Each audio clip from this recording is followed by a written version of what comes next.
I'll start with a little sermon that I enjoyed so much on Sunday. I speak no Japanese, but was introduced to this concept of mu-i, which essentially means be still. I promise you this is going somewhere. And then if you do a really bad Google search translation, you get something like nothingness and so on and so on. And I love this idea so much. Right now is we're kind of in the throes of this brilliant, incredible opportunity. We're spending some time on our staff and with our team talking about finding moments just to be still. From a religious perspective, be still and know that I am God. From a team perspective, just be still. Just find a quiet moment off of your phone, off of media, off away from guys where we can be still in this melee, and it's awesome. And so I think it's important for our guys. It's certainly important for our staff. We talked about it today, and we're trying to spend some time doing that. So as soon as I'm done with you guys, I'm going to go take 2 minutes and be still. With that, can we grab the first question? Yeah. So, who in your family is the best athlete, and do you think you could do their sport as good as they are? Wow. So, interestingly enough, I did not come from a family that was very much into athletics. We had people in the theater and the arts. My dad was a debate champion. And so we did not have a real athletic background. With that said, I'm still probably the worst athlete of my 5 brothers and sisters. Oh, so tall and humble. You got a future, my friend. That's really good. All right. Yes. Mr. Tony, KY Sports TV. At the introductory press conference, I asked you about getting local talent, and you went out and got that. But can you speak to the talent that you have on this roster, as well as what you have coming in for next season, and what you've seen from them? Yeah, I'm incredibly excited about our guys. We have. It's brand new to college basketball to go construct a team in a month, right? From scratch, from zero. I think it's just a new experience, and I'm really excited about our guys' talent level. I'm really excited about their experience. I'm really excited about their commitment and desire to be here at the University of Kentucky and represent what this place is. I'm excited about their hearts and their insides. I'm excited about how they're growing together as a team. I'm full of optimism and excitement about this team. I think that we as a collective group are gonna love watching these guys compete. And we're not gonna see perfection, but we're gonna see perfect effort, and we're gonna see close to perfect commitment. And from that, magical things happen. And so I'm really excited about that. In terms of in-state local talent, it's always been a really important part of the mix, and the depth of talent in the state of Kentucky will always, like every state, it will have some fluctuations, but there's great talent in this state right now, tremendous talent, and with that, the gift of understanding intimately from the time before you were even born, understanding what Kentucky means and what it is. And so that'll be an important ingredient of how we build this program moving forward. Yes? Daryl Bird with Cat's Paws. You're talking about being still. You struck me on that.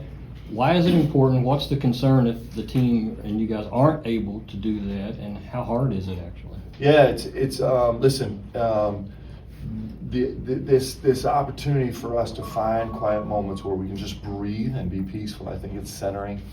I think it's a way for us to do so many things. One, it's a way for us to stay calm and focused, which is something that we'll be chasing all season long.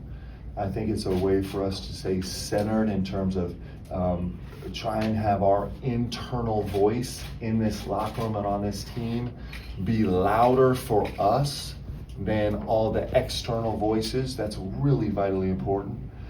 For every young person right now that's grown up carrying this around and is immersed in this social media barrage of input and opinions by people that don't really care about you. I think this taking a moment just to be still and listen to your internal voices, I just think is massively important.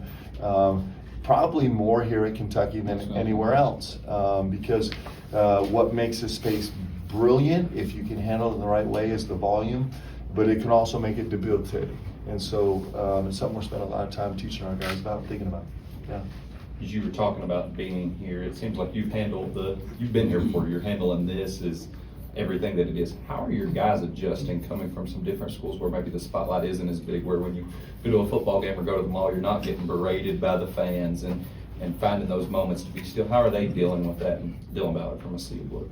Yeah, I think our guys are loving it, actually. I think they're enjoying every moment of it. And I think we have a bunch of veteran guys. We have some really young guys, and then we have some veteran guys that are teaching young guys a little bit about what this is, and we're all exploring the whole process together.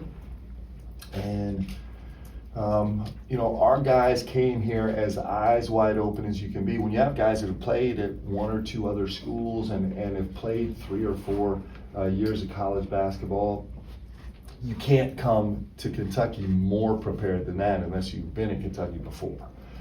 And so I think it also gives our guys a brilliant perspective. One of the gifts of me, I was a transfer also, and I played 2 years at another school and then transferred here. And the gift that I got was I got to recognize that Kentucky really is different than anywhere else in the country. Sometimes freshmen don't see that, and our guys do. And so I think they're appreciating and loving it, and I think they're also very humble, understanding that it's a massive beast that they jumped into, and so I think I think our guys are pretty focused and excited to take it on.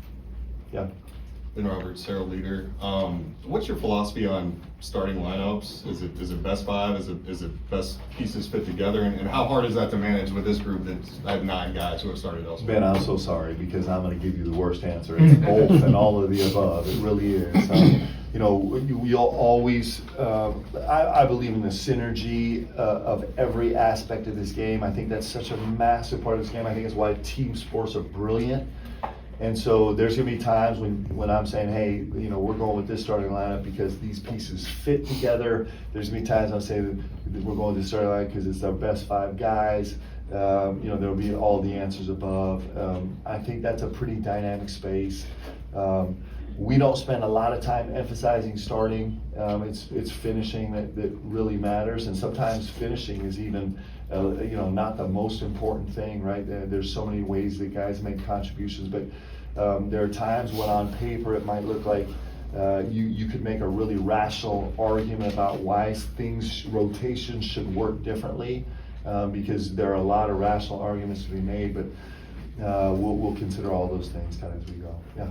Hey, Larry, I can't. Come on, man. Is there anybody in here that doesn't know Larry? Okay, go ahead. Okay, thanks, Mark.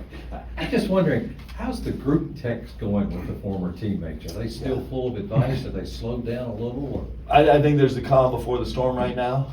So I expect, I'm really toying with the idea of publishing the whole strand as we get closer to it. I think it'd be really fun. So I don't know if I'm gonna do that. Don't hold me to that. But I think it's gonna get way more animated as we get closer to games. Yeah. Tyler Thompson, Kentucky Sports Radio. You know all about this program as a player. What have you learned about it as a coach so far? Great question. I'm really working hard to learn the job because there's no job like it, and so I'm trying to learn it.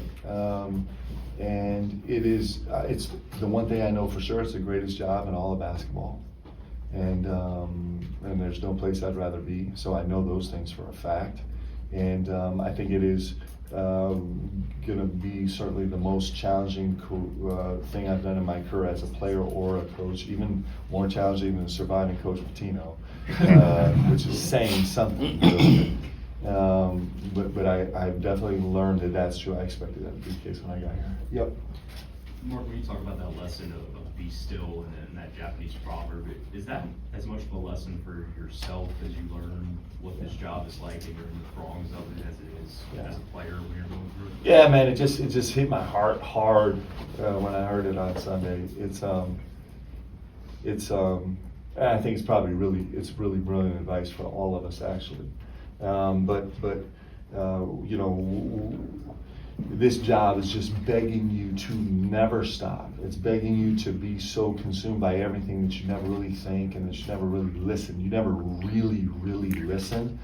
And if we miss on that opportunity, for me in a spiritual sense, if I don't take the opportunity to really stop and listen and kind of commune, I'm not going to be a great coach. But all of the gravity is asking you to just go nonstop, which feeds into my DNA a little bit. It's how I like to operate. So it's really important for me to be a great coach, for me to really be a good mentor to these guys, for me to kind of advocate on behalf of this program and this university and this state and represent this the way it is. I'm certainly not going to do it well if I'm relying only on myself and if I'm not taking time to really be still. It's really important. I think it's a big deal. I actually think it's something that I'm advocating for my players and certainly for everyone. It's awesome. Yeah, in the back, what? Mason Hordisky with WHS. Mark, there's never. Tell me your last name again. Hordisky. Ah, you're not related to Bobby Hordusky. Hordusky was that's not a common name, is it? No, not at all. Brilliant director of operations for me. He's beautiful. Okay, go ahead. There's never been a Kentucky basketball team that's entered a season with this much experience under its belt. How much of that stillness, that steadiness, just comes from that? Well, we're counting on it a little bit. It's interesting because it's a little bit like everything. What I find all the time as I get old, I kind of find that everything's true in a sense, right? I say both things are true. So, for example, we have one of the most experienced teams in the history of Kentucky basketball. And we don't have a single player on the team that's ever worn a Kentucky jersey. And so it's both, right? Both those things are true. And so it's going to be, where can we lean? Can we lean our experience? Can we lean on our togetherness instead of succumbing to the fact that none of us have ever experienced Kentucky, individually or together? And so that's the battle. And I have a lot of faith in our guys, man. I think right now we have enough capital in the bank that I think we can withstand some hits and stay together. And I think that the guys they're learning. I talk about this all the time. I talk about this to the team. When you're in a huddle and things are going good, everybody faces in and wants to look each other eye to eye. It's the same thing in this press room. It's the exact same thing. It's a human condition, a human experience. When things are going well, it inspires us to connect. And when things are going bad, if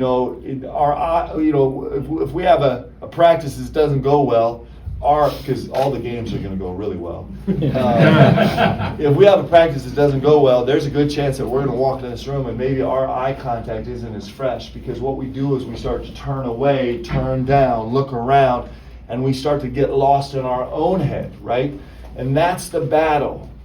That's the battle. And veterans know that battle. They understand it a little bit more because it's exactly the wrong recipe, right? When things are tough, when you're going through tough times, then that's when we need to actually look at each other more and see each other more and rely on each other more and communicate more. Like that's what our life is begging us to do, to find solutions. But our instincts are to draw back and look away and be quieter and get withdrawn inside ourselves. And so, those are things that you count on veteran players to understand quicker and learn more. And certainly that's something we're talking about a lot on our team. Oh, and super quick, but Coach Pitino just tweeted out that he's going to be here for the Kentucky Vanderbilt game. Yeah. Yeah, so I'm really excited. So Coach hit me a week ago, and he kind of asked me, but he really told me that he was coming to practice. And so, believe it or not, so I sat down with the staff and I'm like, guys, you guys gonna have to carry the day, man, because this is my guy coming in here, Coach P. And so, I'm really, you know, listen, anytime I get to spend some time with Coach is time incredibly well spent for me. I love it. Yeah. Oh, all right, let me see. I keep going back to you, man. Go ahead. Cameron Drummond with the Lexington Herald Leader. You spoke at the beginning about the depth of in-state talent. Obviously, you have two guys on this year's roster, Travis Perry and Trent Noah, who are acclaimed high school basketball players from the state. They obviously know what this program means to people in the state, but can you speak to what they've shown you throughout the summer and early fall and their progression as freshmen? Yeah, I'm huge fans of these two kids, man. I'm telling you. It's been, I've said this a couple times, but, you know, the first day, Travis, I think Travis has never been fazed by anything in his life. I think he's like a 75-year-old soul in an 18-year-old body. He's specially built that way. And he came in and he's like, man, I can't get a shot off. Right? and you know, and defensive assignments were really hard, and a little bit his head was spinning defensively a little bit, and then, you know, Trent, who man, I just think this is special. I think he's really special. I think he's a really special human being. You know, I don't know Eastern Kentucky like people that grew up in Eastern Kentucky. I don't know it well like them, but if you had a guy that was going to represent the eastern half of this state in a brilliant way. This Trent Noah is really special that way. So both these guys came in the first couple of days of practice. They were spinning around in circles, and both of them just kind of put their head down and went to work. And they are like sieves right now. They are learning so fast. You know, I've teased Trent that he didn't make a shot for the first 6 weeks. And we're like, we recruited a shot maker. Where's that part? And what's been great is he's executing things. In a sense, he has a little advantage because he came in here like tabula rasa, right? Like he didn't have, there weren't a lot of things that he had to relearn or correct because he hasn't been in college before. And man, he just is. You see him on the floor making decisions that are exactly the way we teach right now. We teach a little bit different. And we're like, man, we talked about that like twice and you're executing it already. And so I love these kids. It's really special to have them on the team. And they're going to make a huge impact on Kentucky basketball this year. And certainly, as we move forward with this program, I'm grateful to have these two guys. I couldn't ask for better human beings to represent the state of Kentucky than these two kids. Yeah. Zach King with Kentucky Sports Radio. Analytics is a big approach to your philosophy and how you go about coaching. In terms of in-game or late-game situations, how much do you lean on analytics that way in terms of lineups you want to do, fouling up three, who to foul, things like that? Yeah, so it's interesting because one of the tough things, in terms of philosophy, yes, we'll rely on a little bit, but it's interesting because all of the numbers read out that fouling up three it turns out to be a little bit of a wash, right? When you kind of do deep dives in the data and all the tangential research, right? So there are some places where it weighs heavily. Mostly I do what I ask my players to do, right? Which is to take in all the information, be curious, like humility and curiosity, guys. You guys are gonna hear me talk about that, from day one to the end of time, right? They're components of players that grow really fast. They're really humble and they're really, really curious, and those are almost the same thing. And so to take in all that information and then you kind of just have to read it in real time. We don't, it's a little bit different than some other sports because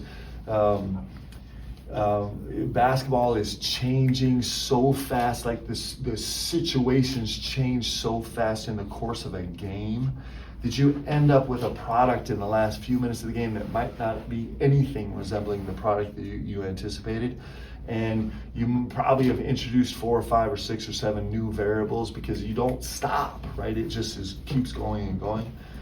And so we'll use it really heavily, but it also has massive limitations. Like you talk about lineup combinations late in the game.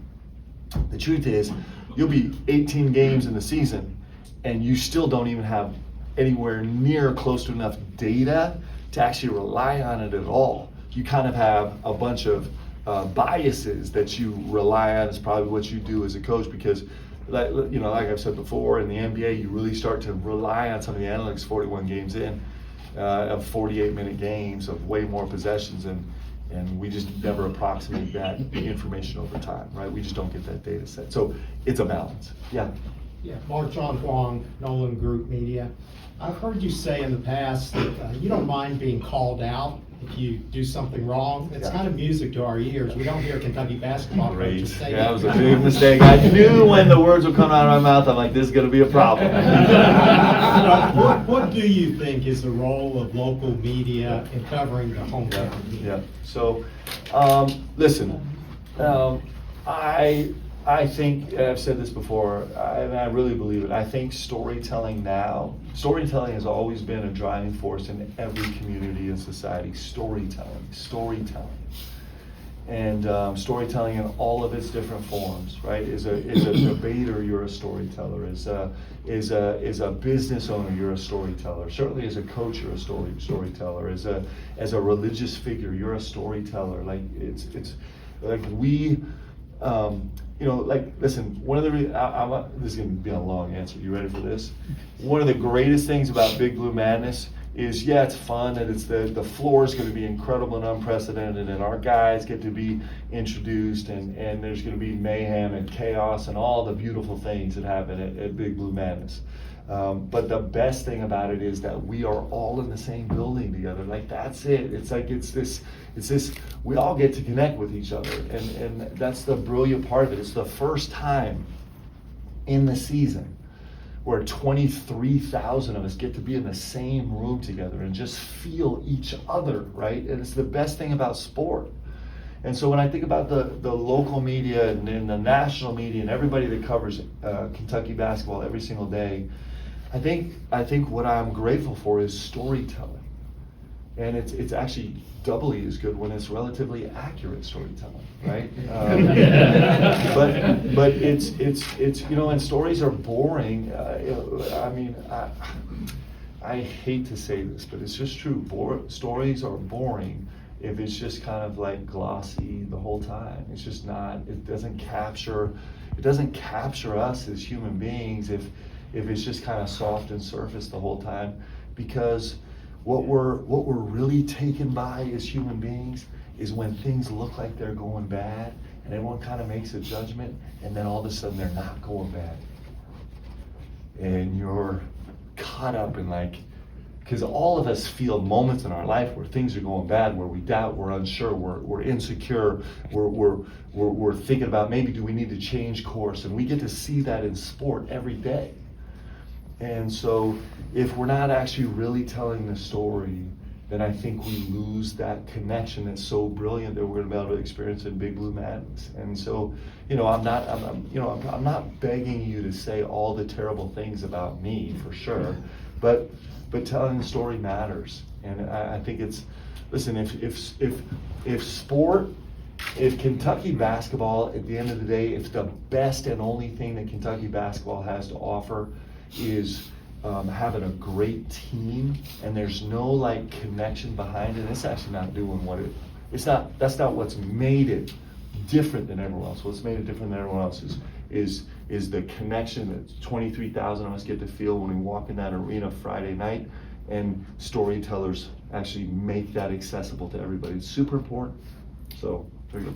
In the hat. Yep. I'm Black with the Louisville Courier-Journal. I have a two-part question here, and I'm famous for doing these, so just know that. And it's on Ansley. So the first part of it is, how have you seen... and no. No, I don't know. Go ahead. Well, it's first off, there's perceived that there's a big jump for him coming from where he came from to now being the SEC.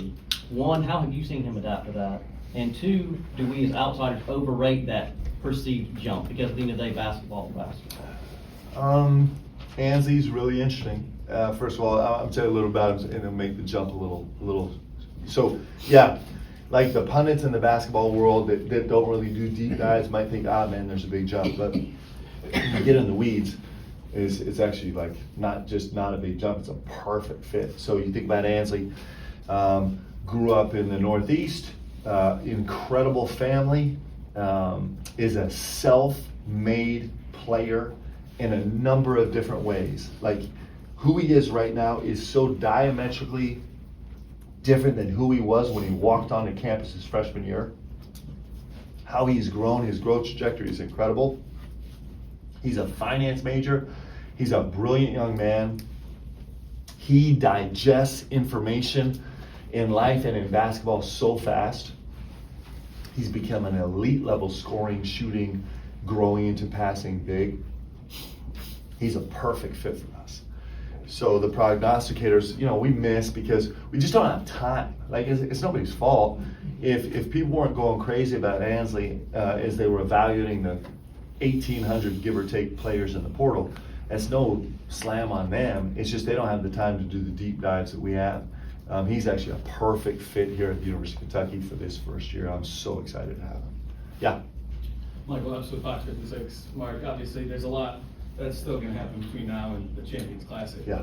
It's a big game. That's the first big game for you. I know you're excited about it, and I think the fans are excited for you to watch. You beat Duke. That's kind of like, whoa. But do you feel like your team is going to be ready to hit the ground running, or with this puzzle, is it going to take a little while to do something? Yeah, so I know for fans they might chalk it up as the first big game, but the first big game for us is the blue-white scrimmage, right? That's a big one, and I know that's a disappointing answer for you, but it's actually really true. It's really true for us, and then we have 2 huge exhibitions where we get to be out, and then we play Wright State and Bucknell, and those are huge games. It'll always be this way for us, and this is actually super genuine. This is not a. I mean, if you just watched football last week, right? You get a real sense of if your biggest game is not your next game, then you've made a serious error in underestimating the greatness of sports, right? With that said, I totally understand what you're asking, but if I don't say that, then my players are like, yeah, you really, but it's just generally true. I think that, these classics are really tremendous. You get a chance to play the most storied, best programs in the country, and so we look forward to them certainly through the course of our season. And we talk about banners all the time, and we love to have it floating out there, but all of our focus is actually on today. Like, all of our focus right now is on today's practice, that we got to get better today. And if we put the days together, if we stack the days, then we'll be ready. Yeah. Coach, Andrew Define at Kentucky Wildcats on the side. So we know you like being to pass the ball, and talked to Brandon Garrison during a meeting window a few months ago, and he said, hey, I think Amari and I are some of the better passers in college basketball last year. What have you seen from them so far in the summer and fall, and do you think they've lived up to that when it comes to passing the ball? Yeah, I'm really excited about them. So we actually, so I had the great fortune of coaching Ali Khalifa for a year last season. And I love when players teach you about the game, and just by seeing what they can do and how far you can push them, how far you can take their talent and just stretch it, right? And how much you can utilize it. And so he actually changed the way that I think about processing the game a little bit, changed passing angles and changed passing alternatives and tracking, the whole process of tracking as a big when you're working in any number of actions. And so I was super, last year was so fun learning. As a coach, it was so fun learning, and trying to stretch, my players and myself. And so we kind of came into this year thinking, hey, so now we got to learn it, we got to see it, we got to watch it and really expand and explore it, but can we teach it? And that has been such a fun process this year. And these guys have picked it up. I'm shocked with how fast they've picked up kind of this new way of decision making, as a decision maker for a 5. It's actually super great. We knew they were talented passers coming in, but expanding their range of how they think about delivering the ball has been great, and they're making huge progress. I think we're going to love watching these bigs go to work. I really do. I think there's going to be times where it's just like, wow, I did not see that coming. I'm looking forward to that. Time for 2 more. I have it in the back, yeah. Armando Berry, WNT9 News. At Banner Camp, you said that y'all put together the best shot-making team in the country. What has the process been like for you bringing together all these individuals and turning them into the team and the identity that you want in your first year here? Yeah, we talk. First of all, there's great human beings on this team. Like, there's great people with really terrific insides, and we're relying on that a lot for them to come together as a team. And then we focus on it. You know, it's contagious. This is nothing new. You guys have heard this since the beginning of time. But making plays for your teammate is contagious. And the trick is you have to lean into it really hard with faith to get the process started, right? And once you believe enough, you have enough faith in the process, then you can start to experience, man, this thing does come back. It does come back. It does make the game more fun and easier and better and more inspiring. But the first steps are counter to the way most guys are raised and the way we cover most guys. You know, no slam, but in the media, it's different than the way we cover most guys. It's different than the highlight films we normally see. The things that we value on our team that we think are extraordinary playmaking attributes probably aren't going to show up on the highlights, but they're massive highlights for the people that are just living hugely in the weeds of the game, which would be limited to just about every member of BBN, right? And this is why it's going to be so fun to share this product with our fan base. But our guys are jumping in hard and they're doing a great job. Someone else who has not had a chance to, yep, go ahead. Mark, Tristan Ferris, the Kentucky Insider. You talked a lot about having one of the most experienced teams in college basketball, yet they're not experienced playing together. But how often have you found yourself them coaching each other rather than you coaching? Yeah, we're working really hard on that. You know, the first 4 or 5 weeks, we got a lot of, you know, we tried to put the guys together and how to be like, go handle it, and there was a lot of blank stares. Of course there was, because guys hadn't learned our terminology and vernacular, and they hadn't learned kind of how we see the game. And so what's fun is, you know, in the past, it's kind of like you take a player and you get him for a year and you talk to him and at him for a year, and he starts to digest it. And then you know you're making progress when he starts to actually repeat the words, right? And so we've just tried so hard to expedite that process, almost like, you know, I've talked about this a lot in medical school. So see one, do one, teach one, right? That process. And so our guys have really done an unbelievable job expediting that in a lot of different areas where I'm really proud of how they're working, and it's becoming almost natural, instinctive to come into a huddle or on the floor to communicate. Now, we have simple places where we're still like, you know, declaring the ball in transition defense has been a major principle for the last couple weeks, and still we're thinking about so much that we get distracted by the most simple concept. But so we still have places where we have massive growth to do, but I've been really proud overall of the guys' progress. Someone else who hasn't had a chance, yep. I know there's Lily is Saxena Smithson, and I'm Larry Bott's intern, but we're super excited as college students for you coming back, and I know an older generation like my mom, who was at UK when you were here, is riveted. Thank you for saying your mom and not your My mom, who is at UK. because I am getting some grandmas that were here with me, and I'm just like, wow, I'm getting old. Anyway, No, my mom, but she's a huge fan. So what does it mean for you to be back here and coaching this team, but also as a champion for the Wildcats yourself? Yeah, you know, so, you know, there's a million ways I can answer that question, but let me tell you one of the ways. So, I don't know, guys, this is going to sound so petty, but it's not. It's going to sound petty, but let me explain. So from time to time, I get to sign an autograph, and below it, I get to put 96 champs. And it's actually not, that sounds super petty, right? Because on the petty side, I recognize that that's just a little bit bragging rights, and it's a little bit like, you know, there are not many people that get to write that, right?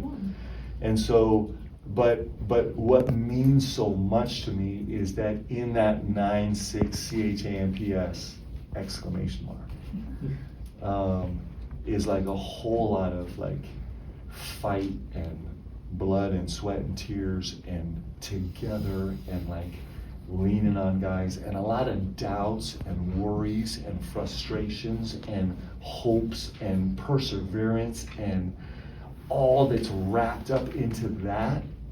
And I'm grateful that I get to do that and be here and do that, because that's what I want for my guys so badly.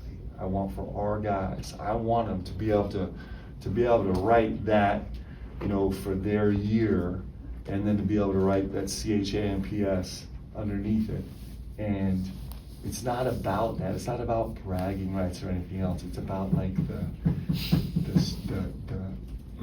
right? That that nobody else knows except the other guys that were in that locker room that really, really know. And and then how you grow as a human being through it. And so I'm so grateful to be back here to take our big swing at it and see if we can get there. I'd like all of our guys to be able to write that. Good? Yep. Anybody else not ask a question? Go ahead. Yes, thank you. Aaron Gershon, Castbuzz, you talked about having to start from scratch. Can you talk about how you identified some of the portal targets early on, and also Coach Brooks and Coach Billy Clark, who you hadn't worked with before? Yeah, so I'll start with the coaches. So Coach Hart, I played with at Milwaukee, and he's one of my favorite human beings in the world, and he's a big-time coach, and he's had incredible success at the college level and at the professional level coaching. Like, he's a veteran coach who is, I'll be shocked if all these guys aren't gone next year with head jobs, which is the goal. So I've known him and loved him and admired him for a long time. He does incredible work. And then Coach Brooks, I didn't know as well, but I knew his reputation. Everybody in basketball knows his reputation. And then through conversations, I realized, and you'll hear me say this so many times because it's so true, he is such a better person than he is a coach. And he's one of the most recognized coaches, associate head coaches in all of college basketball. But he's an incredible person. Like, he's a gift. It is, it's kind of like when I sit down with a recruit or sit down with current players and their families, and the floor slides over to Coach Brooks. I'm like, yep, you're welcome, people. Enjoy this. He's really special. I actually feel that way about every single guy on my staff. Like, I'm really blessed to be able to work with great people on my staff. I'm really excited. And then in terms of our players, it was a fun process, because when you're working out of the portal, you have film in college on every single player, and so we got to be as specific as we could, and it was pretty easy to target the guys. Like, oh man, you look at his game and he just fits exactly what we do uniquely, and so we're really excited about that. Super great for you guys. Thanks for covering us, and let's go Cats.